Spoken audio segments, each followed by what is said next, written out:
அடிப்படை பிரச்சனைகளை சரி செய்ய கோரி நாம் தமிழக கட்சி நடத்தி கொண்டிருக்கிற பொதுக்கூட்ட நிகழ்வில் தலைமையேற்று நடத்தி கொண்டிருக்கிற எம்முயிர் அண்ணன்மார்களே, வீட்டிலிருக்கிற சான்றோர் பெருமக்களே, கூடியிருக்கிற தாய் தமிழ் சொந்தங்களே, உங்கள் அனைவருக்கும் எமது பணிவான வணக்கம்.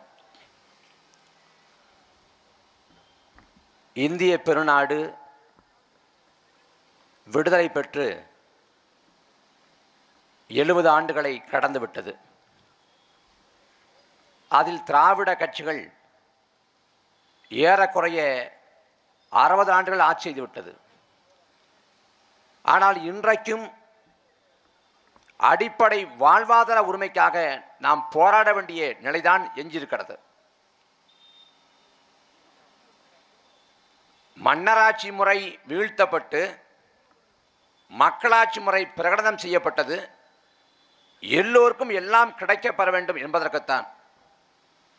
ஆனால் இன்றைக்கு வரை சாலை வசதி கேட்டு மக்கள் போராடுகிறார்கள். அடிப்படையான குடிநீர் வசதி கேட்டு மக்கள் போராடுகிறார்கள். அதே போல மருத்துவமனை வசதி இல்லை, பள்ளிக்கூடங்கள் தரமாக இல்லை, மின்சாரம் தங்கு தடை இல்லாமல் கிடைக்கல போன்ற அடிப்படை சிக்கல்களுக்கே போராட வேண்டிய நிலைக்குத்தான் 2 புறம் திராவிட கட்சிகள் நம்மை தள்ளியிருக்கிறது. ஆனால் இந்தியாவிற்கே முன்மாதிரியாக தமிழ்நாட்டை நாங்கள் ஆட்சி செய்து கொண்டிருக்கிறோம் என்று சுயதம்பட்டம் அடிப்பார்கள். இங்கு ஆளக்கூடிய திமுக, கடந்த காலத்தில் ஆண்ட அதிமுக, 2 புறம் திராவிட கட்சிகளும் நல்லாட்சியை கொடுத்தோம் என்று பேசியது. நல்லாட்சி என்றால் ஒரு நல்லாட்சிக்கான அழகு என்ன, வரையறை என்ன? மக்கள் போராடாது, மக்கள் திண்டாடாது, மக்கள் மனு கொடுக்காது, மக்கள் வீதிக்கு வராது, மக்களின் குறையறிந்து குறிப்பறிந்து சேவை செய்கிற ஆட்சி தான் நல்ல ஆட்சி. அப்படிப்பட்ட ஆட்சியாக ஆளக்கூடிய ஆட்சி இருக்கிறதா? மாறி மாறி திமுகவும் அதிமுகவும் தமிழ்நாட்டை ஆண்டு கொண்டிருக்கிறது. ஆனால் அடிப்படை வாழ்வாதார உரிமைக்கு அல்லாடி கொண்டிருக்கும். எல்லா துறையிலும் சிக்கல். போக்குவரத்து துறை சார்ந்த ஊழியர்கள் போராடுறாங்க, செவிலியர்கள் போராடுறாங்க, ஆசிரியர் பெருமக்கள் போராடுறாங்க, மருத்துவத்துறை சார்ந்தவங்க போராடுறாங்க, துப்புரவு பணியாளர்கள் போராடுறாங்க. எல்லா துறையை சார்ந்த மக்களும் போராடுகிறார்கள். ஆனால் அரசு சொல்லுது நல்லாட்சியை கொடுத்து கொண்டிருக்கோம். நாட்டு மக்கள்கிட்ட காசு இல்லை, மக்கள் வாக்குக்கு காசு தருவாங்களா அப்படின்னு கையேந்திரன். மக்கள் கடனாளியா இருக்கான், மக்கள் கஷ்டப்படுறான், அல்லோலப்படுறான். 1000 ரூபாய் காசுக்கு ஆளா பறக்கிறேன். மக்கள்கிட்ட காசு இல்லை, கஜானாவிலையும் காசு இல்லை. 8 லட்சம் கோடி கடன். அதுவும் குறிப்பாக 4 ஆண்டு கால திமுகவின் ஆட்சி காலத்திலே 4 லட்சம் கோடி கடன் வாங்கப்பட்டிருக்கிறது. ஆனா அரசு சொல்லுது திராவிட மாடல் ஆட்சி எல்லோருக்கும் முன்மாதிரியான ஆட்சின்ட்டு. என் அன்பு சொந்தங்களே, சிந்திச்சு பாருங்க. உலகம் முழுக்க பாருங்க, எல்லோர் கையிலையும் அலைபேசி இருக்குது, உள்ளங்கையில உலகத்தை வச்சிருக்கோம். எல்லா செய்திகளையும் தேட முடியும், தேடி நம்மளால் அறிந்து கொள்ள முடியும். உலகம் வியந்து பார்க்கிற வளர்ச்சி எட்டியிருக்கிறது. நாம் பார்த்து வியக்கிற ஜப்பான்கிற பெரும் தேசம், அந்த தேசம் வளர்ச்சி பெற்றது வெறும் 40 ஆண்டு காலத்தில் தான். 2ஆம் உலகப் போரில் ஜப்பான் வீழ்த்தப்பட்டது. ஹிரோஷிமா நாகசாகி என்று அமெரிக்காவால் 2 அணுகுண்டுகளை தாங்கியது. எந்தவித கனிம வளங்களும் இல்லாது திணறியது. அந்த ஜப்பான் முடிந்து போனது. உலக வரைபடத்தில் ஜப்பான் இல்லாத அழிந்து போகும் என்று உலகம் கணக்கிட்ட போது அந்த மண்ணை ஆண்ட ஆட்சியாளர்கள் அந்த மக்களின் உழைப்பை மூலதனமாக கொண்டு உலகத்தின் தலை சிறந்த பொருளாதார வளமிக்க நாடாக ஜப்பானை உயர்த்தி காட்டினார்கள். அதே போல ஆசியாவின் தீண்டத்தகாத நகரம் என்று வெறுத்து ஒதுக்கப்பட்ட, இல்லாது போகும் என்று கணிக்கப்பட்ட சிங்கப்பூருங்கிற பெரு நகரம் 33 ஆண்டு காலம் அந்த நிலத்தை ஆண்ட லீகுவானிங்கிற பெருமகனால் வளர்ச்சி பெற்றிருக்கிறது. உட்கட்டுமான வளர்ச்சி, வேலைவாய்ப்புல தன்னிறைவு, எல்லாத்தையும் வளர்ச்சி பெற்றிருக்கு. ஆனால் 50 ஆண்டுகள திராவிட ஆட்சி திமுகவும் அதிமுகவும் மாறி மாறி ஆண்டு கொண்டிருக்கிறது. என்ன வளர்ச்சியை கண்டோம்? இந்த நாட்டின் வளங்கள் அழிக்கப்பட்டு கொண்டிருக்கிறது. என் அன்பு மக்களே, தமிழ்நாட்டுக்கு 8 லட்சம் கோடி கடன். இந்த 8 லட்சம் கோடி கடன் 14 லட்சம் கோடி கடனாக மாறினாலும் சரி, இந்த நாடு கஜானா காலியாகி திவாலாக மாறினாலும் சரி, அதை கூட என்றாவது ஒரு நாள் சரி செய்துவிட முடியும் இந்த நாட்டின் பொருளாதாரத்தை மீட்டெடுத்து விட முடியும். ஆனா இந்த நாட்டில் இருக்கக்கூடிய இயற்கை வளங்கள் வரலாற்று இல்லாத அளவுக்கு சூறையாடப்பட்டு கொண்டு கிடது. 2000 ஆண்டுகால தமிழ் சமூகம் பின்னோக்கி போய் பார்க்கிறோம். அந்த 2000 ஆண்டு காலத்தில் எண்ணற்ற மன்னன் வந்தான், அரசன் படையெடுப்பை நிகழ்த்தினான், போர் புரிஞ்சான், சண்டையிட்டான், வாதாபி எரிக்கப்பட்டது, மதுரை எரிக்கப்பட்டது, உறையூர் எரிக்கப்பட்டது, வழிபாட்டு தலங்கள் நொறுக்கப்பட்டது, புத்த மன்னங்கள் நொறுக்கினா, தேவாலயத்தை நொறுக்கினா, கோயிலை இடிச்சான். எண்ணற்ற போர்ல உயிர் பலி, நரபலி கூட கொடுக்கப்பட்டது இந்த 2000 ஆண்டு காலத்தில். அதே போல வெள்ளக்கார ஆண்டான் 300 ஆண்டு. நம் முன்னோர்களை கொடுமைப்படுத்தினான், அடிமைப்படுத்தினான், தூக்கிலேற்றினான், செக்கெடுக்க வச்சான், சிறைப்படுத்தினான். இந்த நாட்டின் செல்வ வளங்களை அள்ளி கொண்டு போனான் வெள்ளக்காரன். மன்னராட்சியும் சரி, பிரிட்டிஷ் ஆட்சியும் சரி, இந்த நாட்டுக்கு ஏகப்பட்ட கொடுமைகள் புரிந்தது. ஆனாலும் கூட அவர்கள் இந்த நாட்டின் இயற்கை வளங்கள் மீது கை வைக்கல. மன்னராட்சி காலத்தில் அளிக்கப்படாத இயற்கை வளம், வெள்ளைக்காரன் ஆட்சி காலத்தில் அளிக்கப்படாத இயற்கை வளம் 50 ஆண்டுகள திராவிட ஆட்சியிலே முற்று முழுதாக அளிக்கப்படுது. பாரதி சுதந்திர இந்தியாவில் வாழல, அவன் அடிமை இந்தியாவில் வாழ்ந்து அடிமை இந்தியாவில் செத்து போனான் பாரதி. ஆனா பாட்டு பாடினான், ஆனந்த சுதந்திரம் அடைந்து விட்டோம், ஆடுவோமே பள்ளு பாடுவோமேன்னு. அடிமை இந்தியாவிலே பிறந்து இறந்த பாரதி அவன் பாடினான், காவிரி தென்பண்ணை பாலாறு தமிழ் கண்டதொரு வையை புறண நதி என மேவியாறு பால ஓட திருமணி செழித்து தமிழ்நாடுனா. வெள்ளக்கார ஆட்சியிலே ஆறுகள் ஓடி தமிழ்நாட்டை செழிக்க வச்சது. ஆனால் இன்றைக்கு அத்தனை ஆறுகளும் அழிவின் விளிம்பில் இருக்கிறது. யார் காரணம்? யார் காரணம்? தமிழ்நாட்டில் தண்ணீர் தட்டுப்பாடுங்கிறது ஏறக்குறைய எல்லா மாவட்டங்களுக்கும் வந்துருச்சு. வறட்சி மாவட்டம் அப்படின்னா ராமநாதபுரம், சிவகங்கை, இல்லை விருதுநகர் அப்படின்னு சொல்ல விட்டுச்சு. இன்னைக்கு காவிரி படுகை உட்பட எல்லா மாவட்டத்திலையும் தண்ணீர் தட்டுப்பாடு, தண்ணீர் பஞ்சம், அவ்வளவு சிக்கல். இதுக்கு என்ன தீர்வு? திமுக ஆண்டாலும் எந்த தீர்வும் இல்லை, அதிமுக ஆண்டாலும் எந்த தீர்வும் இல்லை. ஆனால் திருப்பதற்கான வழி இருக்கிறதா? வழி இருக்கிறது. ஆனால் செய்யக்கூடிய நோக்கம் ஆட்சியாளர்கிட்ட இல்லை. தமிழ்நாட்டில் மிக குறைவான மழை பொழிவை பெறக்கூடிய மாவட்டம் ராமநாதபுரம். அந்த ராமநாதபுரத்தில் பெய்யக்கூடிய மழையில ஒரு விழுக்காடு கூட பெறாத Dubai, Qatar, Oman, Saudi Arabia, Bahrain போன்ற தேசங்கள் தண்ணீரை விட்டுட்டான். நம்ம ஊர்ல மழை பொழியும், ஐப்பசி, கார்த்திகை இந்த மாதங்களில் மழை பொழியும். ஆனா துபாயிலையோ கத்தார்லையோ ஓமன்லையோ அங்க மழை பொழிவுக்குன்னு காலம் இல்லை. இந்த காலத்தில் பருவமழை பொய்யும் அப்படின்னு எதுவுமே இல்லை. ஆனா அங்க தண்ணீர் தட்டுப்பாடு இல்லை. ஒரு நாளும் அந்த நாட்டில் தண்ணிக்காக வாசல்ல தாயுமார்கள் காத்து கிடந்ததில்லை. தனியார் எப்ப வரும் என்று பார்த்து யாரும் போராடியதில்லை.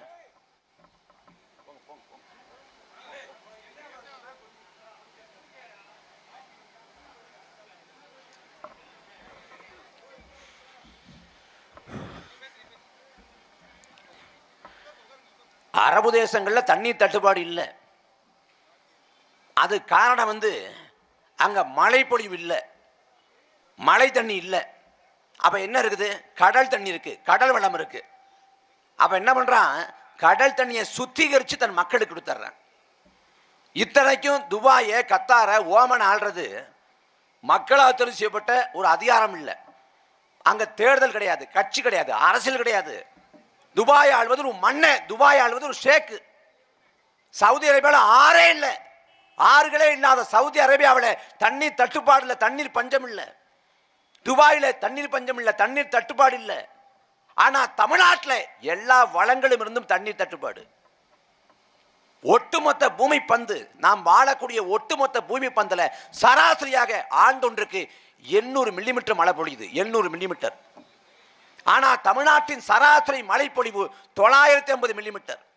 உலகத்தின் சராசரி மழை பொழிவை விட தமிழ்நாட்டின் சராசரி மழை பொழிவு அதிகம். அந்த மழை நீரை ஏரிகள், குளங்கள், குட்டைகள், கண்மாய்கள், வாய்க்கால்கள் என்று நீரை சேமிச்சிருந்தாலே முப்போகம் விவசாயம் செய்ய முடியும். கோடை காலத்திலும் தண்ணீர் தட்டுப்பாடு இல்லாது வாழ முடியும். அதற்கான வாய்ப்பு இருக்கிறது. ஆனா ஆளக்கூடிய ஆட்சியாளர்கிட்ட அந்த நோக்கம் இல்லை. காரணம், இந்த நாட்டில் தண்ணீர் மிகப்பெரிய சந்தை பொருள், விற்பனை பண்டம். அடுத்த உலக போர் என்ற ஒன்று வந்தால் தண்ணிக்காக தான் வருங்கிறான். 20ஆம் நூற்றாண்டில் பன்னாட்டு அரசியலை, உலக ஒழுங்கை கச்சா எண்ணெய் தீர்மானித்தது போல 21ஆம் நூற்றாண்டில் உலக ஒழுங்கை, பன்னாட்டு அரசியலை தண்ணீர் தீர்மானிக்கும். ஐயா அப்துல் கலாம் சொல்றாங்க, வரும் காலத்தில் இந்த நாட்டோட, இந்த உலகத்தோட மக்கள் தொகைங்கிறது 800 கோடியா இருக்கும். அந்த 800 கோடியில 100 கோடி பேருக்கு தான் தண்ணி கிடைக்கும். மீதி 700 கோடி மக்களுக்கு தண்ணி கிடைக்காது. அப்ப ஒரு நாட்டில் இருக்கக்கூடிய நீர்வளத்தை எடுப்பதற்கு இன்னொரு நாடு போர் தொடுக்கும். அந்த போர் அணு ஆயுத போராங்கிறது. அணு ஆயுத போர் நடக்குங்கிறது தண்ணிக்காக. அடுத்த உலக போரே தண்ணிக்காகத்தான். அந்த தண்ணீரை மக்களுக்கு தடையில்லாது கொடுப்பதற்கு ஆளக்கூடிய திமுக கிட்ட, அதிமுக கிட்ட திட்டம் இருக்கா? மன்னர்கள் ஆண்டா இந்த நிலத்தை, மன்னர்கள் ஆண்டா. மன்னனால் ஆண்ட போது கூட மக்களுக்கான நீர் உத்தரவாதம் செய்யப்பட்டுச்சு. மன்னனை பார்த்து புலவன் பாடுறான். புலவன் பாடுறப்ப சொல்றான், மன்னா அறம் பொருள் இன்பம் என்ற மூன்றையும் பெற வேண்டும் என்றால் நீரை சேமி. நீ நீரை சேமித்தால் எல்லாம் உனக்கு கிடைக்கும்னா. அதை ஏற்று அவன் எல்லாத்தையும் செஞ்சு கொடுத்தான். சென்னைக்கு நீர் தரக்கூடிய ஏரி வீராணம் ஏரி. அந்த வீராணம் ஏரியை வெட்டியது ஒரு சோழ மன்னன். அதே போல மதுராந்தகம் ஏரி இருக்குது. அந்த மதுராந்தகம் ஏரியை வெட்டியது ஒரு சோழ மன்னன். அன்றைக்கு மன்னராட்சி காலத்தில் கூட அதெல்லாம் சரிவர செஞ்சாங்க. காவிரியை வந்து சோழ மன்னன் கொண்டாடி தீர்த்தான். வானம்பாடி பறவை உணவாக உட்கொள்ள முடியாத அளவுக்கு மழை பொய்த்து போனாலும் சரி, வெள்ளிக்கோள் வடதிசையை விட்டு தெற்கு திசைக்கு நோக்கி நகர்ந்தாலும் சரி, வான் பொய்ப்பினும் தான் பொய்யா காவிரின்னா. அந்த வானமே பொய்த்தாலும் சரி, காவிரி பொய்க்க மாட்டால் நீர் தருவாள், சோர் தருவாள்னா. அதே போல வைகை ஆற்றை பாண்டிய மன்னன் கொண்டான். பொய்யா குளக்கொடி. அவள் ரெண்டு மருங்கிலும் தண்ணியை கொடுத்து கொண்டே இருப்பா. ஆத்துல இருந்து கடலுக்கு சேராது, மக்களுக்கு கொடுக்கக்கூடிய அவ்வளவு பொய்யா குளக்கொடின்னா. ஆனால் இன்றைக்கு காவிரி, வைகை என்று எல்லா ஆறுகளும் அழிவின் விளிம்பில் இருக்கிறது. காவிரியில் தண்ணி வரல 30 ஆண்டுக்கு மேலாக போராடி கொண்டிருக்கும்.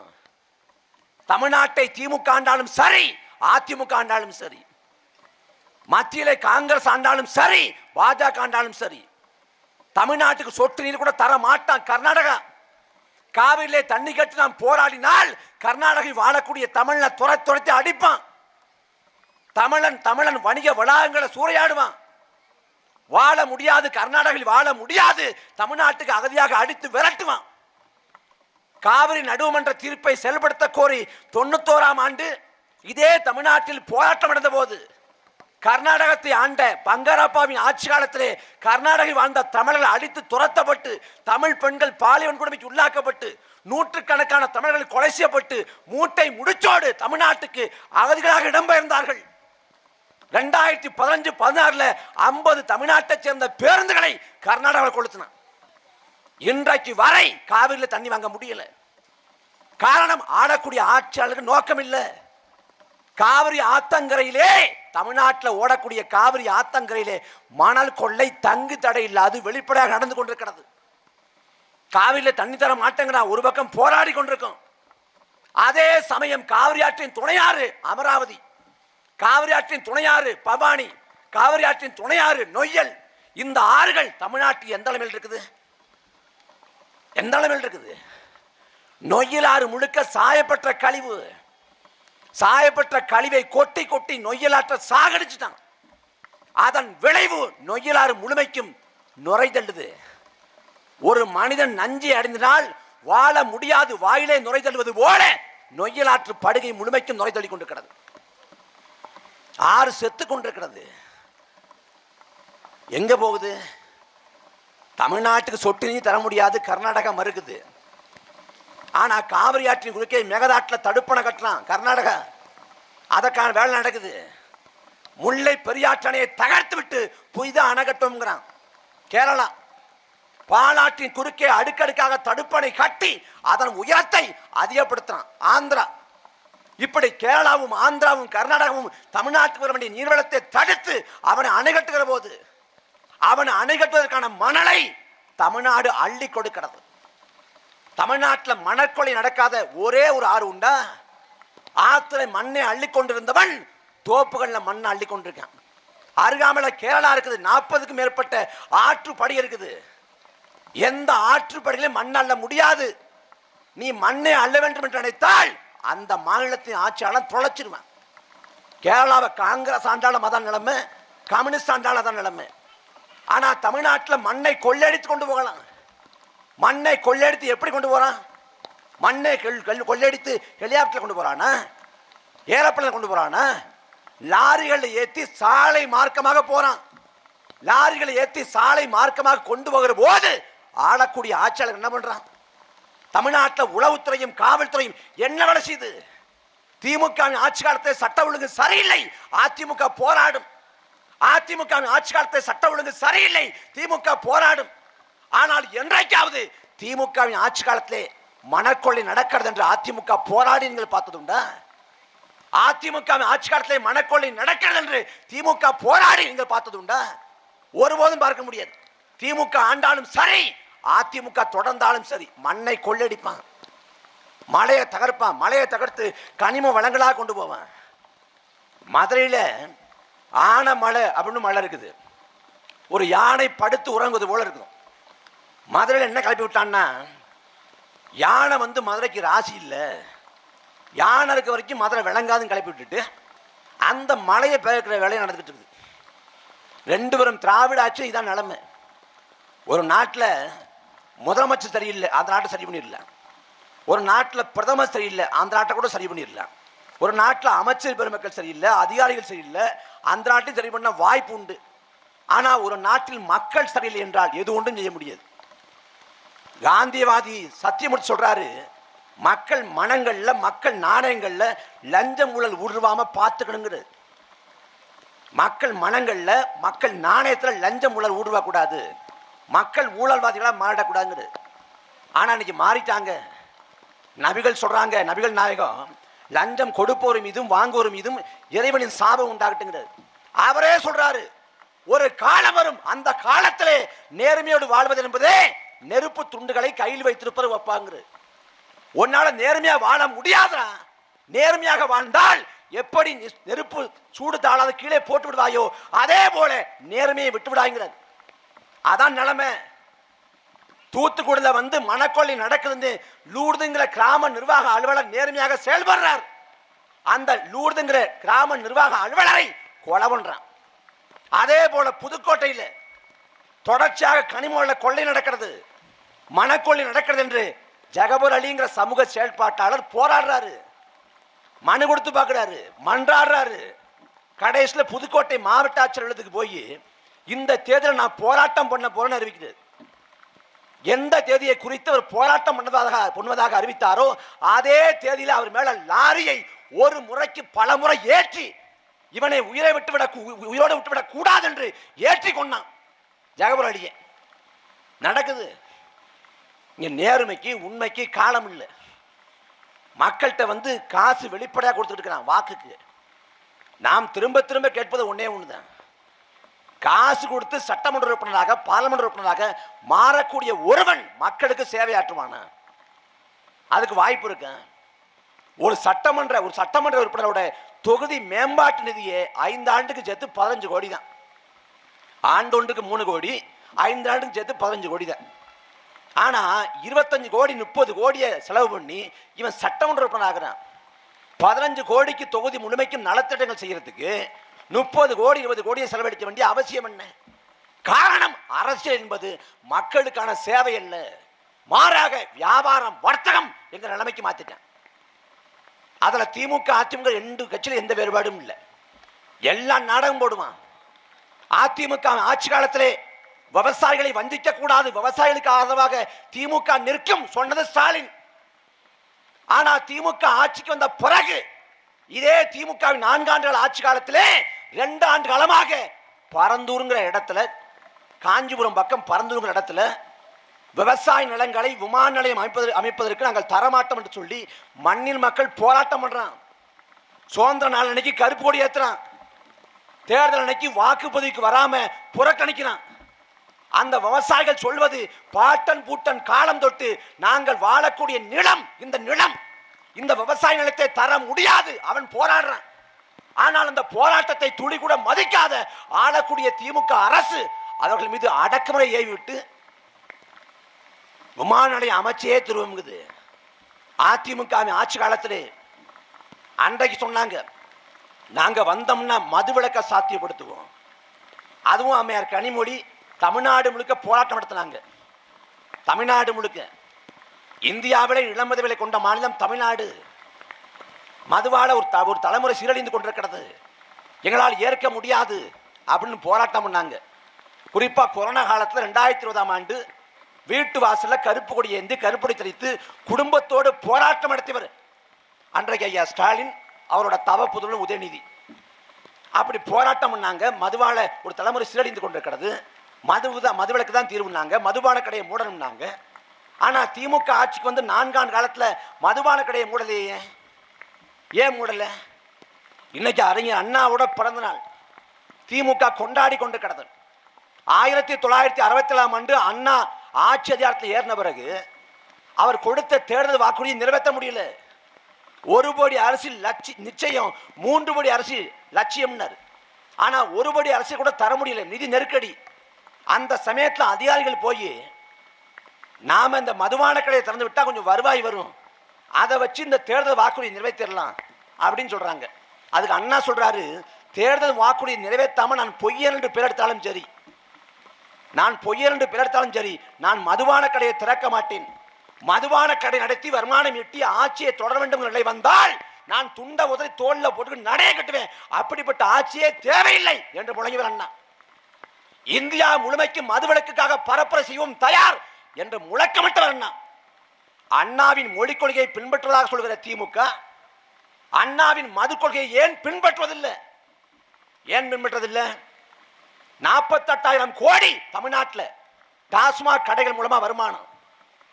ஒரு ஊர்ல பள்ளிக்கூடம் இருக்குது, பள்ளிக்கூடத்தில் மாணவர்களோட அந்த வருகை குறையுது, அதனால துறை சார்ந்த கல்வித்துறை சார்ந்த அதிகாரிகள் மீது நடவடிக்கை அப்படின்னா அந்த அரசு வந்து ஒரு சரியான அரசு. ஒரு ஊர்ல வந்து ஒரு நூலகம் இருக்கு, நூலகத்துக்கு வரக்கூடிய மக்களோட எண்ணிக்கை குறையுது, அவங்க மேல் நடவடிக்கைன்னா அது சரியான அரசு. ஆனா இந்த அரசு என்ன பண்ணுது? டாஸ்மாக் கடையில வருமானம் போச்சுன்னா, வருமானம் குறைஞ்சு போச்சுன்னா அதில் வேலை செய்யக்கூடிய டாஸ்மாக் பணியாளர்கள் மீது நடவடிக்கை எடுக்குது. இதை போல ஒரு அவலம் கேவலம் எங்கேயாவது உண்டா? எல்லா ஊர்லையும் விளையாட்டு திடல் இருக்கா? எல்லா ஊர்லையும் விளையாட்டு திடல், எல்லா ஊர்லையும் நூலகம் இருக்கா? எல்லா ஊர்லையும் உடற்பயிற்சி கூடம் இருக்கா? இல்லை. ஆனா டாஸ்மாக் கடை இல்லாத ஒரே ஒரு ஊர் உண்டா? இல்லை. எல்லா ஊர்லயும் டாஸ்மாக். ஒரு தலைமுறையை சீரழித்துக்கிட்டு இருக்கிறான். மது என்பது பழக்கம் அல்ல, நோய். அண்ணல் காந்தியடிகள் சொல்றாங்க, தமிழ்நாட்டில் 1 கோடி குடும்பங்கள் மதுவால் சீரழிந்து விட்டது. யார் சரி செய்ய போற? யார் சரி செய்ய போற? திமுக அதிமுக 2 கட்சிக்கும் மதுவில வந்து ஒரே நிலைப்பாடு, ஒரே செயல்படுத. அதுல ஐயா ஸ்டாலின் சொல்றாங்க, போதையின் பாதையில போகாதங்கிறது. வீதி முழுக்க டாஸ்மாக் கடையை திறந்து வச்சுட்டு போதையின் பாதையில போகாதன்னா காட்டுக்குள்ளதான் போகணும். எங்கிட்டு போறது? யார் சொல்லலாம் போதையின் பாதையில போகாதீங்கன்னு? யார் சொல்லலாம்? 2016ஆம் ஆண்டு காந்திவாதி சசிபெருமாள் வந்து உயிரை தியாகம் செய்தார் மதுவுக்குதான போராட்ட களத்தில். மது குடிக்க போனவங்களோட காலில் விழுந்து மண்டாடினாரு, போராடினாரு. மது குடிக்காதீங்க, உடலுக்கு கேடு, நாட்டுக்கு கேடு, எல்லாத்துக்கும் கேடு, மது குடிக்காதீங்க கெஞ்சினாரு, கதர்னாரு, காலில் விழுந்தாரு. ஒரு சாதாரண மகன், அதிகாரம் இல்லாத பாமரன், அவர் சொல்லலாம் போதையின் பாதையில போகாதுன்னு. ஆனால் ஒட்டுமொத்த தமிழ்நாட்டின் அதிகாரத்தையும் சுட்டு விரல வைத்திருக்கக்கூடிய தமிழ்நாட்டின் முதலமைச்சர் போதையின் பாதையில போகாதன்னு போதிக்க கூடாது, கடையை மூடி சாதிக்கணும். அதை செய்யாத முதலமைச்சர் எதுக்கு? எதுக்கு? இப்ப 2026ஆம் ஆண்டு மறுபடியும் திமுக வந்து என்ன சாதிக்க போகுது? என்ன சாதிச்சிட போகுது? திமுக அண்ணன் முதல் முறையா ஆட்சி கட்டல அமர போகுதா? தமிழ்நாட்டை திமுக ஆண்டு கொண்டிருப்பது 6வது முறை. ஒரு முறை 2 முறை இல்ல, 6வது முறை. 1949ஆம் ஆண்டு தொடங்கப்பட்ட இயக்கம் திமுக இந்த நாடு விடுதலை பெற்று 2 ஆண்டு காலத்துக்கு பிறகு தொடங்கப்பட்ட இயக்கம் திமுக.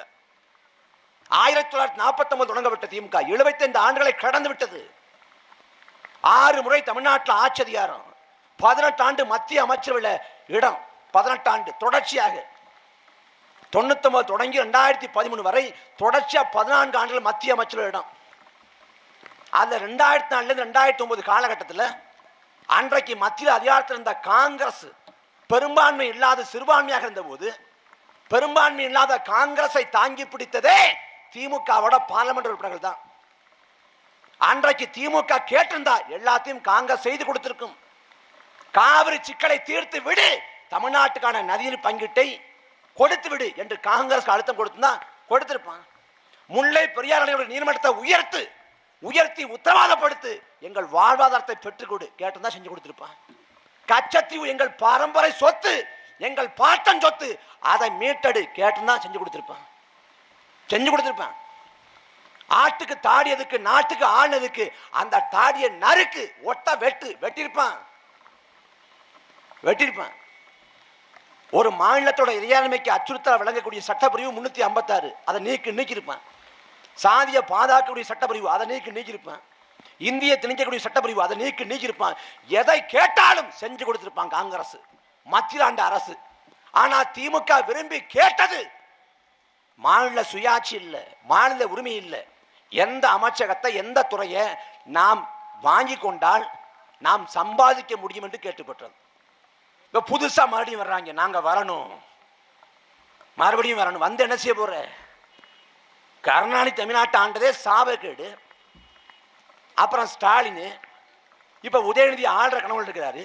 இன்பநிதிக்கு இப்போதே நாற்காலி போட்டு உட்கார வச்சுட்டாங்க. காலத்தோட கால முரணை பார்த்தீங்கன்னா 92-93 காலகட்டத்தில் ஸ்டாலினை வந்து திமுக முதன்மைப்படுத்துறாரு கருணாநிதி. அதை கண்டிச்சு கட்சிக்குள்ள கலகம் பண்றாரு வைகோ. அன்னைக்கு ஸ்டாலினை சகித்து கொள்ள முடியாதுன்னு வைகோ கலகம் பண்ணி திமுக விட்டு வெளியேற்றப்படுறாரு. எப்படி ஸ்டாலினை வாரிசு அரசலாக ஏற்க முடியாதுன்னு அந்த வைகோ பக்கத்தில் இன்பநிதி உட்கார்ந்துருக்காரு. எவ்வளவு கால கொடுமை! 67 அண்ணா வெற்றி பெற்றாரு, முதலமைச்சரா பதவியேற்க போறாரு. முதலமைச்சரா பதவியேற்க போறப்ப வீட்டில இருந்து கிளம்புறாரு, கார்ல ஏற போறப்ப தொண்டர்கள் சொல்றாங்க, அண்ணியும் நிக்கிறாங்க, அண்ணியும் நீங்க முதலமைச்சரா ஆகிறத பார்க்கணும்னு ஆசைப்படுறாங்க, அண்ணியும் இது கூட்டு போலாமேன்னு. அதுக்கு சொல்றாரு வேண்டான்னு மறுத்து சொல்றாரு. கட்சிக்கும் குடும்பத்துக்கும் இடையே இடைவெளி வேணுங்கிறது. அதிகபட்சமா அவர் மனைவி அழைச்சிட்டு போனா அவங்க தொலைதூரமா உட்காந்து தன் கணவன் முதலமைச்சரா பதவியேற்கிறத கண்குளிர பார்த்து ரசிச்சிருப்பாங்க. அதை தாண்டி ஒன்றும் இல்லை. ஆனா அந்த வாய்ப்பை கூட தர மறுத்து கட்சிக்கும் குடும்பத்துக்கும் இடையே இடைவெளி வேணும்னார் அண்ணா. ஆனா அண்ணா தொடங்கிய திமுகவில் இன்னைக்கு கருணாநிதி குடும்பம் ஸ்டாலின் குடும்பம்னு கூடி கும்மடிச்சு கொண்டிருக்கு, கொட்டமடிச்சு கொண்டிருக்கு. வீழ்த்தணும்.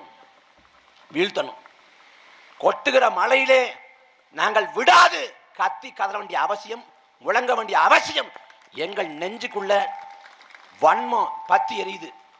வீழ்த்தணும், வரலாற்றை வீழ்த்தப்பட்டோம். திமுக வந்து எல்லா கொடுமைகளும் செஞ்சது, அதிமுக அந்த கொடுமைகளை தொடர்ந்தது. இந்த 2 கட்சிக்கு மாற்றாக நாம் தமிழர் எழுந்தோம். நாம் தமிழர் கட்சி மற்ற கட்சி போல, திமுக போல அதிமுக போல மதிமுக போல அப்படி உருவான கட்சி இல்லை. திராவிட கழகத்தில் பெரியாருக்கும் அண்ணாவுக்கும் சண்டை வர்றப்ப அண்ணா வெளியேறி திராவிட முன்னேற்ற கழகம்ங்கிற அமைப்பு தொடங்குறது. அதே போல அந்த திமுகவில் பின்னாட்களில் கருணாநிதிக்கு எம்ஜிஆருக்கு முரண், எம்ஜிஆர் வெளியேற்றப்படுறார், தனி இயக்கம் அதிமுக. அதே திமுக பின்னாட்களில் கருணாநிதிக்கும் வைகோக்கும் சண்டை, வைகோ வெளியேற்றப்படுறார், தனி இயக்கம் மதிமுக. இப்படி தனிப்பட்ட 2 பேருக்கிடையான மோதல்களால, முரண்பாடுகளால, பிளவுகளால உருவான இயக்கங்கள் திமுக, அதிமுக, மதிமுக. ஆனால் நாம் தமிழர் கட்சி அப்படி உருவாகவில்லை. வரலாறு பிரசவித்தது, காலம் கையளித்தது. 2009 மே 18 ஒட்டுமொத்த இனத்தையும் கொன்று முடித்தான். ஒட்டுமொத்த இனத்தையும் கொன்று முடித்துவிட்டு அவ்வளவுதான், விடுதலை புலிகளை வீழ்த்து விட்டோம், உங்கள் தலைவன் பிரபாகரனை கொண்டொழித்து விட்டோம், உங்கள் புடிக்கொடியை தாழ்த்து விட்டோம், உங்கள் தேச கனவை சிதைத்து விட்டோம் என்று சொல்லி லட்சக்கணக்கான தமிழ் மக்களின் பிணத்துக்கு நடுவே மண்ணை முத்தமிட்டு எக்காலமிட்டு சிரித்தான் ராஜபக்சே. உலகம் முழுக்க வாழ்ந்த தமிழர்கள் கூணி குறுகி நின்றோம். வீட்டை விட்டு வெளியே வர முடியாது, அவமானத்தால் தலை குனிந்து நின்றோம். ஐயோ எல்லாம் போச்சு என்று கதறணும். எங்கள் தலைவன் உடலை போன்ற உடலை பார்த்த போது மனம் புடுங்கணும். இனி வாழ்வதா செத்து விடுவதா என்று தெரியாது, நாங்கள் கொந்தளிச்சோம். அப்படி எல்லாம் முடிந்து விட்டது என்று எந்த மே 18 உலகம் கருதியதோ அதே மே 18 குறிவைத்து அடுத்த ஆண்டு 2010 ஆண்டு உலகம் முழுக்க வாழ்ந்த தமிழர்களை திரட்டி அதே புலிக்கொடி ஏந்தி அதே தலைவனை நெஞ்சில் சுமந்து அதே லட்சிய நோக்கத்துக்காக நாம் தமிழர் என்று எழுந்தோம். 15 ஆண்டுகள பயணம், துளி சமரசம் இல்லை. காவிரி சிக்கல், முல்லை பெரியாறு, பாலாறு, கச்சத்தீவு, மீத்தேனு, ஹைட்ரோகார்பன் என்று எல்லா வாழ்வாதார உரிமைக்காகவும் களத்தில் நின்றோம். தோத்து போன ஒரு கட்சி எழாது, இதான் வரலாறு. தோத்து போன ஒரு கட்சி வளராது, இதான் நியதி. ஆனா நாம் தமிழர் கட்சி 4 பொது தேர்தலை வெற்றி பெறல. 2010 கட்சி தொடங்கி 2016 முதல் முறையா போட்டி போடுறோம். பெரிய நம்பிக்கை கொண்டு போட்டி போட்டோம். ஆனால் நாங்கள் பெற்ற வாக்குங்கிறது 1.1 தான், ரொம்ப சொற்பமான வாக்கு தான். அவ்வளவுதான் நாம் தமிழர் கதை முடிஞ்சு நினைச்சேன். 1 விழுக்காடு வாக்களை பெற்ற நாம் தமிழர் கட்சி அடுத்த தேர்தலில் 4 விழுக்காடு வாக்களை பெற்றுச்சு. அப்போது நாங்க வெள்ளல, கதை முடிச்சு நினைச்சேன். ஆனா 4 விழுக்காடுல 7 விழுக்காடா மாறணும். 7ல இருந்து 8.2க்கு மாறி இருக்கும். 4 பொது தேர்தலில் நாம் தமிழர் கட்சி வெற்றி பெறாவிட்டாலும் கூட நாம் தமிழர் கட்சி நாளுக்கு நாள் வளர்ந்து கம்பீரமாக ஓங்கி உயர்ந்து நிற்கிறது. அதற்கு காரணம் கோட்பாட்டில் துளியும் சமரசம் வரல. அதே விடாப்பிடியான கோட்பாட்டு உறுதியோடு நிற்கிறோம். திமுக கூட்டணி இருக்கக்கூடிய எந்த கட்சிக்கும் இவ்வளவு விழுக்காடு வாக்கு இல்லை. இந்திய கம்யூனிஸ்டுக்கு, மார்க்சிஸ்ட் கம்யூனிஸ்ட் கட்சிக்கு, விசிகாவுக்கு, பாமகவுக்கு யாருக்கும் இந்த விழுக்காடு வாக்கு இல்லை. ஆனா 8 விழுக்காடு வாக்களை கொண்டிருக்கிறது நாம் தமிழர் கட்சி. நாங்கள் கூட்டணி என்று போனால் குறைந்தபட்சம் 500 கோடியாவது கோட்டி கொடுப்போம். ஆனா அதெல்லாம் உதிர்ந்து விடக்கூடிய ரோமத்துக்கு சமம் என்று கருதி அதை புறந்தள்ளிவிட்டு கடைசி வரை இந்த மண்ணுக்காக மக்களுக்காக போராடுவது, களத்திலே உண்மையாக நிற்பது, சத்தியத்தோடு நிற்பதுங்கிற உறுதி பூண்டு நிற்கிறோம். நாங்கள் உறுதியா வெல்வோம். 2026 தேர்தல் களம் நாம் தமிழர் கட்சிக்கான களம். இதுல நான் திமுகவும் போட மாட்டேன், அதிமுகவும் போட மாட்டேன், தாவேக்காக தான் போடுவேன். ஒரு முறை நான் 1/2 மணி நேரம் பேசியிருக்கேன் கொட்டுற மலையில. ஒரு 5 நிமிஷம் பேச சொல்ல பார்ப்போம்.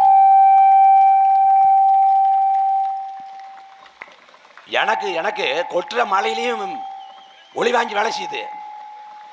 அவருக்கு வந்து 4 முழுக்க பயணம் பண்றாரு. 8 மணி நேரம் 7 மணி நேரம் பயணம் பண்ணி கடைசியில் ஒளி வாங்கி வேலை செய்யல. பரீட்சைக்கு போறவங்க கூட இவ்வளவு பேப்பர் வச்சுக்க மாட்டான்டா கையில. 5-6 பேப்பர் வச்சுக்கிட்டு நீ மலையில பெஞ்சா மொத்தமா நனைஞ்சிரும், எழுத்து பூரா மறைஞ்சிரும். அப்புறம் என்ன பண்ண தெரியாம முழிக்க வேண்டியதான் பேந்தன்னு. எந்த கோட்பாடும் இல்லை, எந்த கொள்கையும் இல்லை. களத்துல சண்டை திராவிட நரிகளுக்கும் தமிழ் தேசிய புலிகளுக்கும். குறுக்கு மடுக்குமா நடுக்குமா, நீ எதுக்கு அணிகள்லாம் ஓடிட்டு இருக்கிற? எதுக்கு? கோட்பாடுனா என்னன்னு தெரியல, கொள்கைனா என்னன்னு தெரியல. அன்னைக்கு பாக்குறேன் அந்த மாநாட்டில், மதுரை மாநாட்டில் கட்சிக்காரன் ஒருத்தன் ஒளிவாங்கி நீட்டி கவியனோட சாதி ஆனா கொடைக்கு விஜய் ஏன் பேசலன்னு கேட்டா சஸ்பென்ஸுங்கிறேன். நான் மிரண்டேன், என்னடா படத்தோட கிளைமேக்ஸ்ல ட்விஸ்ட் வைக்கிற மாதிரி சொல்றான்ட்டு. அவ்வளவுதான் அந்த கட்சி. நான் ஒரே ஒரு கேள்வியை தான் திரும்ப திரும்ப முன்வைக்கிறேன்.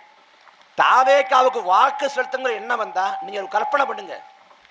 கற்பனை தானே, காசா பணமா? அந்த கற்பனையில தமிழ்நாட்டோட நிதித்துறை அமைச்சராக புஷி ஆனந்தும், கல்வி அமைச்சராக ஆதவர்ஜனாவும் வந்தா எப்படி இருக்குன்னு கற்பனை பண்ணிப்பாரு. நான் பட்ஜெட் போடுறேன் 82,000 பேர். ஆதவர்ஜனா கதை முடிஞ்சு, தமிழே அவருக்கு தகராறு. இவர்கள் நாட்டை ஆண்டால் கருணாநிதியும் ஜெயலலிதாவையும் புனிதாக்கிடுவாங்க, செல்லூர் ராஜ்வெல்லாம் குலதெய்வம் ஆக்கிடுவாங்க. விழித்துக் கொள்ளணும், விழித்துக் கொள்ளணும். தலைவனுங்கிறவன் களத்தில் நிற்கிறவன். கம்ஃபர்டபுளாக தான் அரசியல் பண்ணுவேன். ஒரு வாரத்தில் வந்து சனிக்கிழமை மட்டும்தான் நான் வீதிக்கு வருவேன். போராட்டமா நான் வரமாட்டேன், எங்கே வாக்கு என்ன வாங்க. இது அரசியல் இல்லை, இது அநாகரிகம். இந்த அரசியல் அநாகரிகங்களை புறந்தள்ளணும். உண்மையான மாற்று அரசியலை கட்டியெழுப்பணும். அதற்காக களத்தில் உங்கள் பிள்ளைகள் நிற்கணும். இதை உணர்ந்து தெளிந்து நாம் தமிழர் கட்சிக்கு ஒரு வாய்ப்பு கொடுங்க. நான் கேட்பது, காமராசர் வந்து 9 ஆண்டு காலம் பொற்கால ஆட்சியை கொடுத்தார். காமராசர் பள்ளிக்கூடம் போய் படிக்கல, ஆனா மக்களின் வறுமை ஏழ்மையை படிச்சார். மக்களின் தேவை அறிந்து சேவை செய்தார். அவர் விளம்பரத்திற்காக வாக்கு அரசியலுக்காக வேலை செய்யல, வருங்கால தலைமுறைக்கான அரசியல் பண்ணார். அதனாலதான் வரலாற்றில் நிற்கிறாரு. யாரும் கருணாநிதி ஆட்சி வேணும், ஜெயலலிதா ஆட்சி வேணும், எம்ஜிஆர் ஆட்சி வேணும் கேட்கறது இல்லை. எல்லாரும் சொல்றாங்க காமராசர் போல நாட்டை ஒருத்தர் ஆண்டா சிறப்பா இருக்குங்கிறார். ஏன்னா அந்த தலைவன் நாட்டு மக்களுக்காக உண்மையின் நேர்மையாக உழைத்தார். அந்த பொற்கால ஆட்சி, அந்த பொற்கால ஆட்சியை கொடுத்த பெருந்தலைவர் காமராசர். அவர் குறித்து கவியரசர் கண்ணதாசன் சொல்றப்ப காலத்தின் கடைசி கருணினார். காமராசர் குறித்து கவியரசர் கண்ணதாசன் சொல்றப்ப காலத்தின் கடைசி கருணினார். காலம் ஒரு முறை கடைசியாக கருணையுற்று கிடந்தார். அதே போல